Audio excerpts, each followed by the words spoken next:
सुबह के 9:30 बजे आपके सामने नंदिता कुडेशिया हूँ। आतंकियों के ब्रांड एम्बेसडर के बारे में बात करेंगे।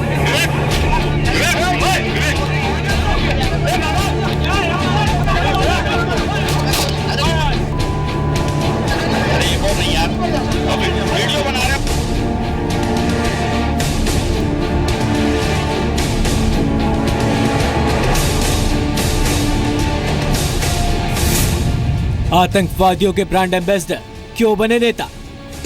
मैं मध्य प्रदेश के चीफ मिनिस्टर के नाते देश का पहला चीफ मिनिस्टर था जिसने सिमी पर प्रतिबंध लगाया।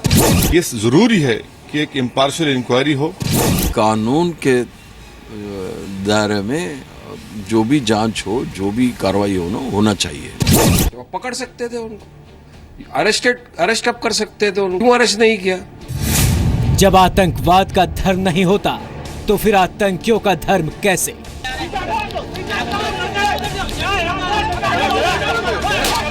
जेल तोड़ के कोई हिंदू नहीं निकलता। भोपाल से भी जेल तोड़ते हैं तो मुसलमान के सिमी लड़के निकालते हैं। अब ये दुर्दांत आतंकवादी थे, ये मारे गए, पता नहीं बाहर जाके क्या कहर बरपाते अगर निकल जाते। सिमी आतंकियों के एनकाउंटर पर क्यों उठ रहे हैं सवाल? फर्जी मुठभेड़ करने का अधिकार किसी को नहीं है। मेरी जानकारी के मुताबिक उसमें एक लड़का तो था अंडर ट्रायल प्रिजनर, उसने खुद ने अपने आप को सरेंडर किया, तो वो क्यों भागेगा? ये लोग एक सवाल क्यों नहीं करते हैं कि जो वहां पर जेल का हवलदार मारा गया उसको किसने मारा था? सिमी आतंकी बनाता है तो उसे बचाने की कोशिश कौन कर रहा है? इन 8 व्यक्तियों के पास से 2 315 बोर के देशी कट्टे, 2 12 बोर के देशी कट्टे, जिसमें 315 बोर के कट्टे में 2 राउंड चले हुए थे। तो क्या पुलिस ने उनको पहले चेतावनी दी? पहले हवाई फायर करें 10-15, तो वो नहीं आए, वो सीना ठोंकते रहे, जय बोलते रहे। इनके लिए आसमान सर पे उठाने की कोशिश हो रही है और शहीदों की शहादत के बारे में 2 शब्द नहीं बोले गए। आतंकियों के एनकाउंटर पर सियासत के 10 सबूत।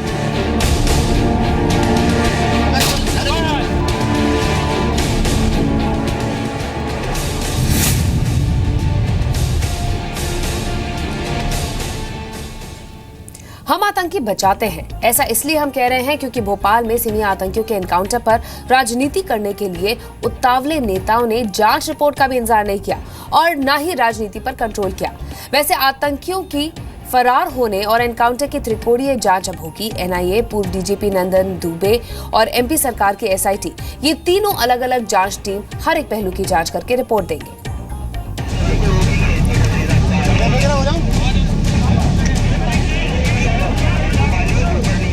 क्या देश में सियासत करके आतंकियों को और बड़ा आतंकी बनाया जा रहा है?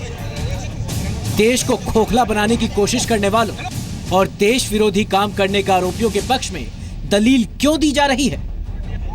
भोपाल में सिमी के 8 आतंकियों के एनकाउंटर के बाद लगातार कुछ राजनीतिक दलों की तरफ से इस कार्रवाई पर सवाल उठाए जा रहे हैं। ये राजनीतिक दल आतंकियों की मदद से वोटों का ग्रुप एनकाउंटर करने के लिए आतंकियों में हिंदू मुस्लिम की तलाश कर रहे हैं। क्या कारण है कि खंडवा में से निकलते हैं तो सिमी के मुसलमान निकलते हैं जेल तोड़ के, कोई हिंदू नहीं निकलता। भोपाल से भी जेल तोड़ते हैं तो मुसलमान के सिमी लड़के निकालते हैं, मुसलमान धर्म के सिमी के लोग ही जेल तोड़ते हैं, कोई हिंदू नहीं निकलता। और जब जेल टूटती है तो उसमें मुसलमान ही भागते, हिंदू नहीं भागते।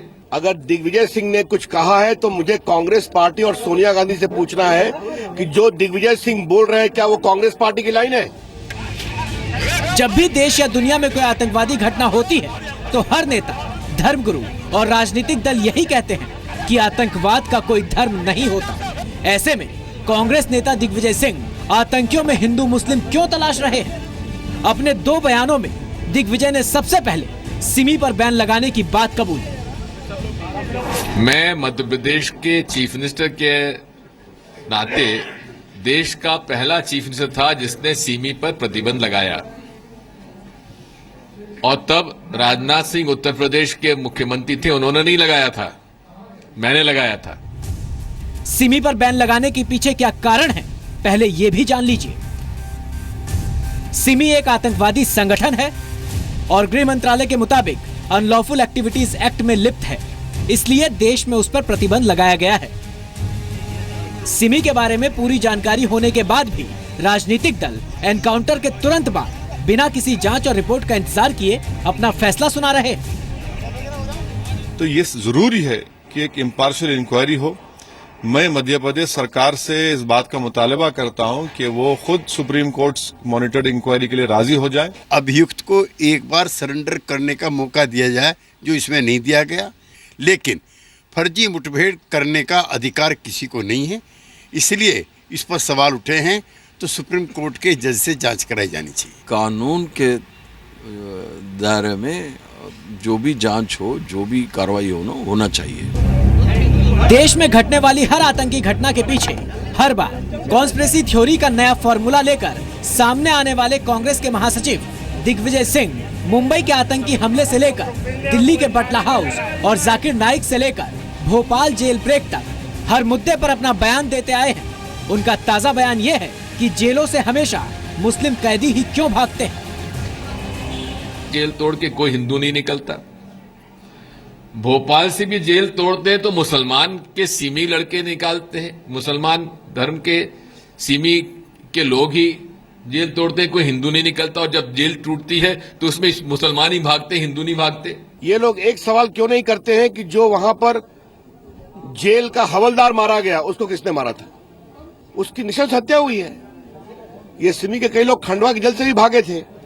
तो कम से कम देश की सुरक्षा के बारे में एक स्वर से बोलना चाहिए।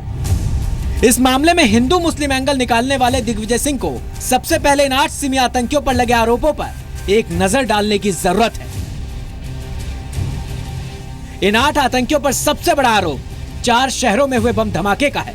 2008 में अहमदाबाद बम धमाका, 2014 में बिजनौर, 2015 में पुणे और चेन्नई में बम ब्लास्ट के पीछे इसी ग्रुप का हाथ था। आतंकियों पर मध्य प्रदेश, तेलंगाना और ओडिशा में 16 बैंक डकैती का आरोप है। 2010 में भोपाल के मणप्पुरम बैंक में 2.5 करोड़ की चोरी में ये आतंकी शामिल थे।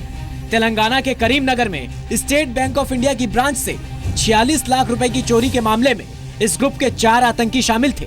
इन आतंकियों पर 2009 में खंडवा में एटीएस कांस्टेबल की हत्या का आरोप, साल 2011 में रतलाम में एटीएस अफसर की हत्या और 2015 में तेलंगाना में पुलिस कांस्टेबल की हत्या का आरोप है। 8 में से 3 आतंकी 2013 में खंडवा जेल तोड़कर भागे थे। अब सवाल है, जिन आतंकियों पर ऐसे गंभीर आरोप लगे हैं, उनके बीच हिंदू मुस्लिम की तलाश क्यों हो रही है? क्या राजनीतिक दलों के लिए सियासत देश की सुरक्षा से भी ज्यादा जरूरी है? Things will come out. We are not here to just sit and pass judgments on the basis of some reports.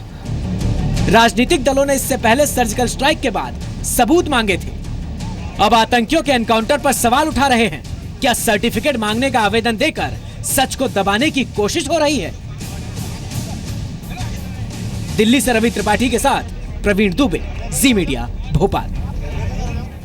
AIMIM का आरोप है कि आतंकवादियों को सरेंडर का मौका नहीं दिया गया, लेकिन चश्मदीदों के मुताबिक आत्मसमर्पण का मौका देने के बाद भी वो नहीं माने। इन आतंकियों पर बम धमाके, हत्या, बैंक लूटने जैसे गंभीर आरोप लगे हैं। ऐसे में नेताओं ने एनकाउंटर में वोटों की तलाश क्यों शुरू की?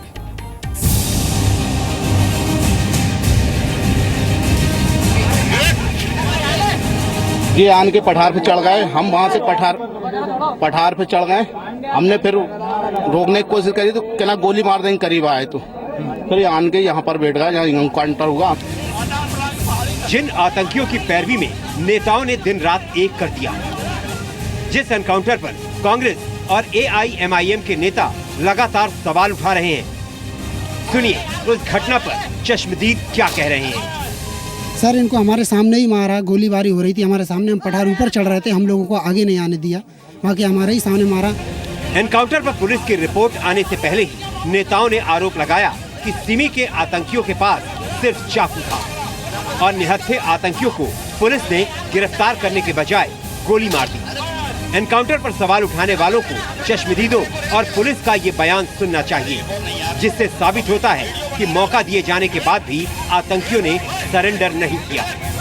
सर इनको हमारे सामने ही मारा, गोलीबारी हो रही थी हमारे सामने, हम पठार ऊपर चढ़ रहे थे, हम लोगों को आगे नहीं आने दिया, बाकी हमारे ही सामने मारा। इन 8 व्यक्तियों के पास से 2 315 बोर के देशी कट्टे, 2 12 बोर के देशी कट्टे, जिसमें 315 बोर के कट्टे में 2 राउंड चले हुए थे और 2 राउंड जिंदा थे, और 12 बोर के कट्टों में 1 राउंड चला हुआ था और 2 राउंड जिंदा थे, और इनके साथ 3 चाकू। ये सारे हथियार जो है इन लोगों के पास से हमें जब्त हुए हैं।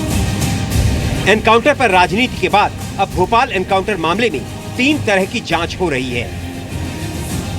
भागे हुए आतंकियों का प्लान क्या था, वो किस काम के लिए भागे या कहां वारदात को अंजाम देने की योजना थी, इसकी जांच एनआईए कर रहा है। पूर्व डीजीपी नंदन दुबे इस बात की जांच कर रहे हैं कि जेल तोड़कर आतंकी कैसे भागे, क्या इसमें किसी की मिलीभगत थी, आतंकियों को किसने मदद दी और उन्हें क्या मदद मिली। मध्य प्रदेश के डीजीपी ने जिस एसआईटी का गठन किया है वो एनकाउंटर की जांच करेगी। ये तीनों ही जांच स्वतंत्र हैं और इनमें से कोई भी किसी को रिपोर्ट नहीं करेगा।